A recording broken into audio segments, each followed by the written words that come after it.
नमस्कार दोस्तों, स्वागत है आप सबका। एनटीपीसी लिमिटेड, एनटीपीसी ग्रीन और एनटीपीसी रिन्यूएबल एनर्जीज तीनों ही कंपनियों पे बात करेंगे, जहां पे मार्केट में लिस्टेड एनटीपीसी लिमिटेड है और उसकी सब्सिडरी कंपनी एनटीपीसी ग्रीन है, जो कि हाल ही में पिछले साल ही लिस्ट हुई है। अब यहाँ पे एनटीपीसी लिमिटेड को अगर हम समझे तो एनटीपीसी लिमिटेड जितने भी ग्रुप ऑफ कंपनीज है एनटीपीसी से रिलेटेड, वो 15 से 20 से ज्यादा कंपनियां हैं। स्टेट वाइज अलग अलग प्राइवेट इक्विटी फर्म्स के साथ टाइप कह सकते हैं, या अलग से इनकी सब्सिडरीज और अंडर द अम्ब्रेला ये सारे ग्रुप ऑफ कंपनीज काम करते हैं। ये लिस्ट पूरी आपके सामने है। यहां पे हम एनटीपीसी लिमिटेड की अगर बात करें तो शेयर प्राइस 360 रुपए के आसपास चल रहा है। जहां पे मार्केट में जो गिरावट आई थी, वहां एनटीपीसी का जो शेयर है वो 450 रुपए से गिर के 310 से 311 रुपए तक लास्ट नीचे डाउनसाइड आया था। अब यहां पे शेयर प्राइस में 20-25% की तेजी है, जिसके वजह से शेयर प्राइस 360 रुपए पे ट्रेड कर रहा है। तो क्या यहां पे एनटीपीसी लिमिटेड का जो शेयर प्राइस है वो ज्यादा अट्रैक्टिव है, या फिर एनटीपीसी ग्रीन जो कि हाल ही में लिस्टेड कंपनी है उसका शेयर प्राइस मार्केट के गिरावट के साथ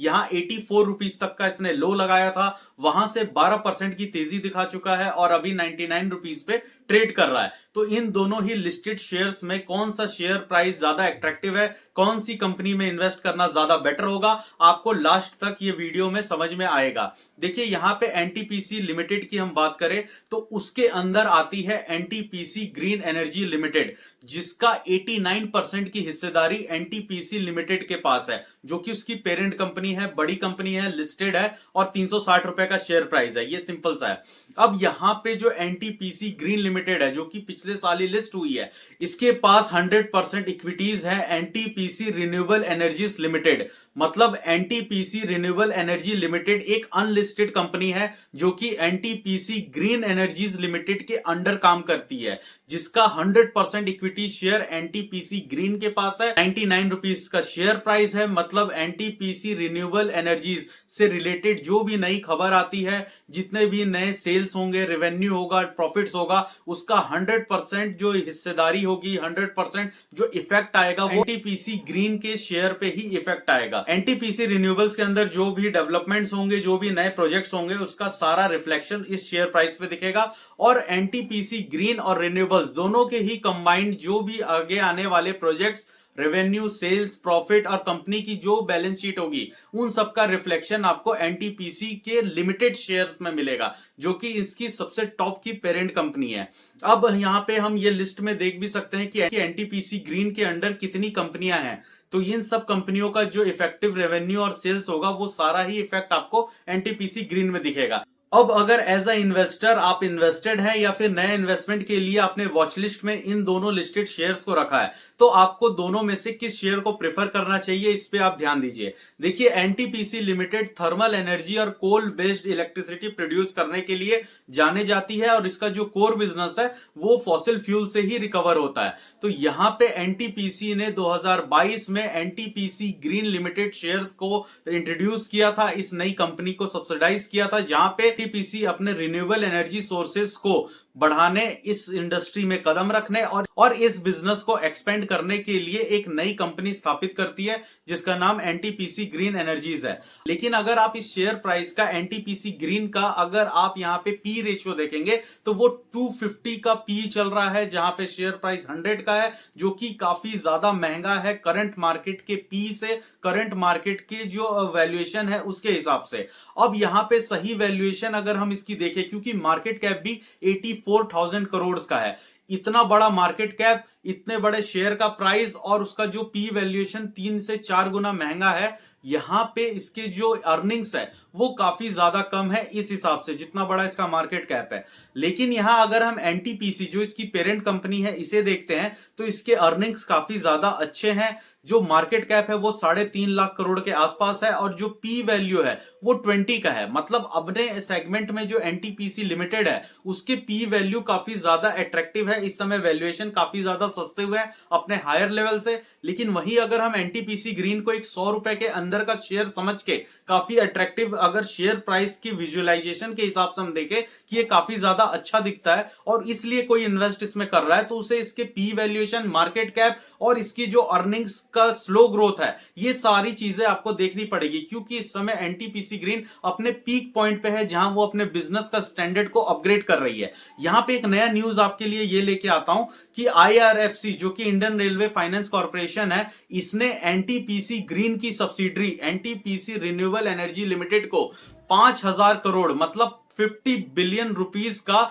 एक लोन एग्रीमेंट दिया है, जहां पे 25 मार्च के दिन ये लोन को सैंक्शन किया गया, अप्रूव किया गया, जहां एनटीपीसी रिन्यूएबल एनर्जी को आईआरएफसी के तरफ से 5,000 करोड़ रुपए मिलेंगे। ये एग्रीमेंट हो चुका है, जहां पे एनटीपीसी रिन्यूएबल एनर्जीज अपने बिजनेस को बढ़ाने के लिए, नए प्रोजेक्ट्स को लॉन्च करने के लिए और अपने पुराने कुछ एग्जिस्टिंग जो डेब्ट्स हैं, जो कर्ज है, उसका भी भुगतान करेगी वो इस पैसे से। अब यहां पे एक न्यूज और है जहां पे 2023 में एनटीपीसी ग्रीन ने 8,000 से 9,000 करोड़ रुपए तक का एक और डेप्ट लिया था जापान की कंपनी से, जो कि उस समय भी यही कहा गया डेप्ट लेने के टाइम कि हम अपने बिजनेस को एक्सपेंड करेंगे, ऑन गोइंग प्रोजेक्ट्स को काफी ज्यादा इससे बूस्ट मिलेगा और कुछ एग्जिस्टिंग डेप्ट्स हैं मतलब कर्ज हैं जिन्हें हम चुकाने की कोशिश करेंगे। उस समय भी फाइनेंशियल ईयर खत्म होने से पहले ये डेप्ट लिया गया था और अभी भी जब एक हफ्ता बाकी है फाइनेंशियल ईयर की क्लोजिंग से, उससे पहले ये डेप्ट लिया गया है 5,000 करोड़ का,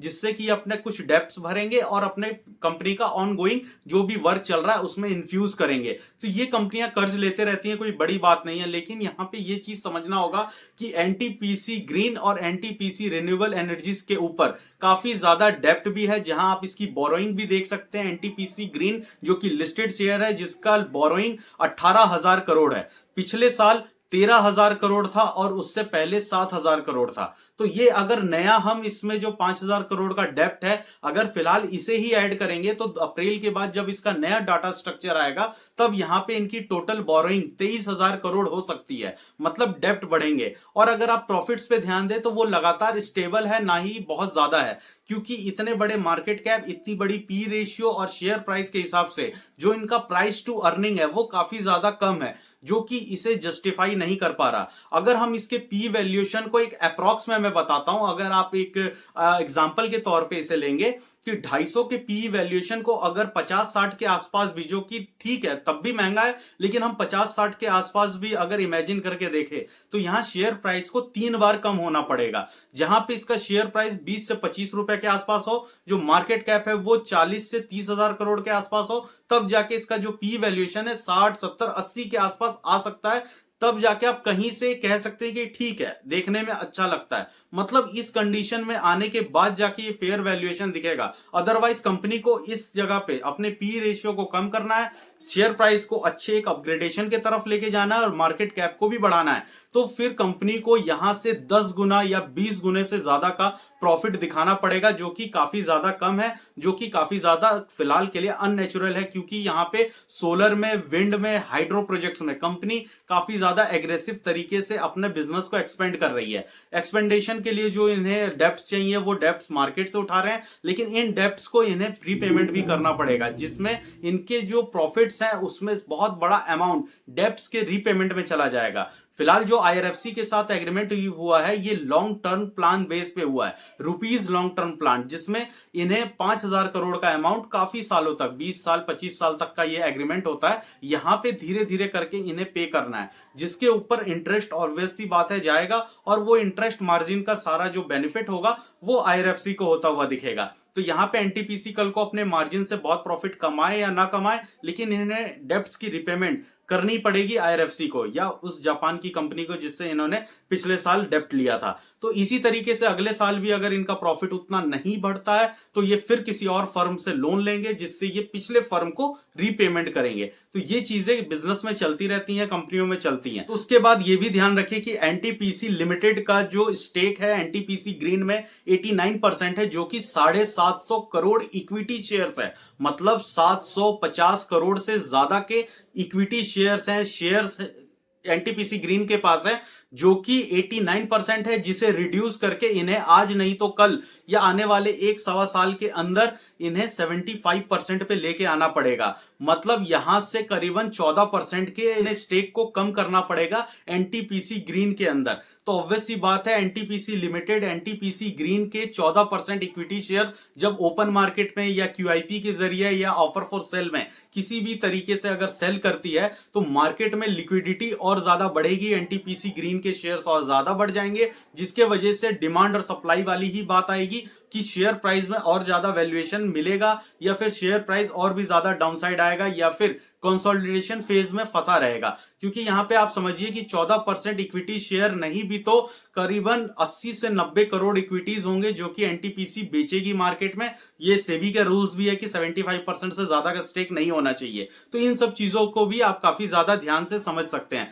क्योंकि एक एग्जांपल के तौर पे ये भी बताऊं कि एनटीपीसी रिन्यूएबल एनर्जी कल को लिस्टेड होती है शेयर मार्केट में, तो जिसका 100% स्टेक एनटीपीसी ग्रीन के पास है, तो एनटीपीसी रिन्यूएबल के अंदर भी एनटीपीसी ग्रीन को अपने 25% स्टेक को बेचना पड़ेगा, कम करना पड़ेगा धीरे धीरे। तो इस तरीके से ही ये चीजें काम करती हैं। अब यहां आ गई बात कि दोनों के शेयर प्राइस में सबसे ज्यादा अट्रैक्टिव कौन लगता है। देखिए, ट्रेडिंग पर्पस या शॉर्ट टर्म बेस के लिए अगर आपको एनटीपीसी ग्रीन का शेयर प्राइस देखने में अट्रैक्टिव लगता है, जहां पे कुछ नए न्यूजेस या कंपनी की तरफ से कुछ ऐसे नए प्रोजेक्ट्स की घोषणा होती है जिसके वजह से वो न्यूज में आता है, ट्रेंड में आता है, तो शेयर प्राइस में 10, 15, 20% तक की तेजी अपसाइड देखने को मिलती है, तो वो एक अलग ट्रेंड होता है। लेकिन यहां अगर लॉन्ग टर्म इन्वेस्टमेंट पर्पस के साथ आप चले तो यहां पे थोड़ा सा आपको बच के चलना पड़ेगा, क्योंकि कंपनी का शेयर प्राइस चाहे आगे जाए या वहीं पे स्टेबल करे, जब तक यहां पे बैलेंस शीट में कोई अच्छी रिफ्लेक्शन नहीं दिखेगी, प्रॉफिट्स बढ़ के नहीं आएंगे, तो शेयर प्राइस में वो दम नहीं दिखेगा। और उस बीच में शेयर प्राइस अपने पी रेशियो के वैल्यूएशन को एडजस्ट करने की पूरी